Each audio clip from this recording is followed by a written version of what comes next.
préparons autour de Vogue Paris Foundation était vraiment une heureuse rencontre. J'ai eu le plaisir de rencontrer Emmanuel Alt, Xavier Romatet.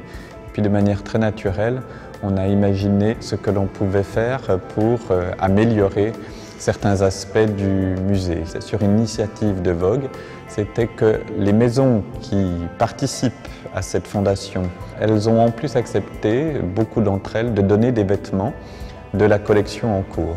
C'est le cas de Prada, de Armani, pour ne citer que, de Jean-Paul Gaultier, qui fait une très très belle donation d'une robe de couture, d'Asdine Alaya. Donc on a eu cette belle surprise de voir le fonds se doubler de dons en nature, de vêtements qui sont tous d'une rare exception et que nous avons pu choisir étroitement avec les maisons. C'était un point particulièrement attendu que l'on puisse aussi porter notre attention sur la création contemporaine.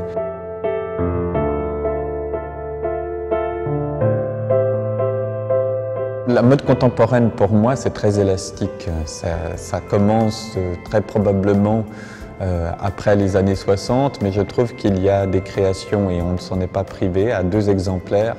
Il y a des créations qui peuvent être des années 30 ou des années 50 ou des années 40, qu'il s'agisse de Balenciaga, de Lanvin ou de Vionnet, qui sont des phares pour la création contemporaine.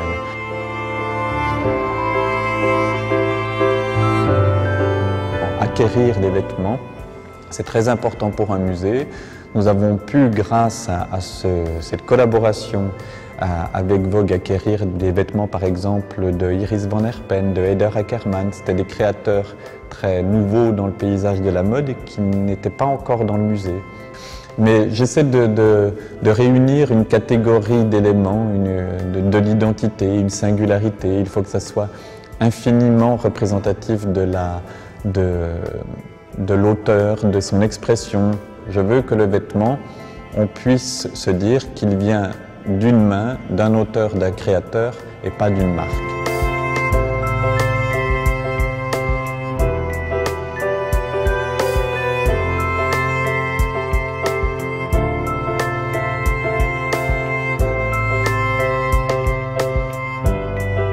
Je dois reconnaître, on a dans les collections du musée un fond très représentatif de Martin Margiela. J'étais très fier qu'on puisse acquérir cette veste cheveux qui est comme une déclinaison d'une fourrure. Il y a d'autres modèles qui ne sont pas présentés là, mais que nous avons pu obtenir aussi. Tous les gens de la mode, pour tous les créateurs, les couturiers, les assistants, les photographes, pour tous les amateurs, j'ai envie qu'ils considèrent Galliera comme le socle de leur inspiration.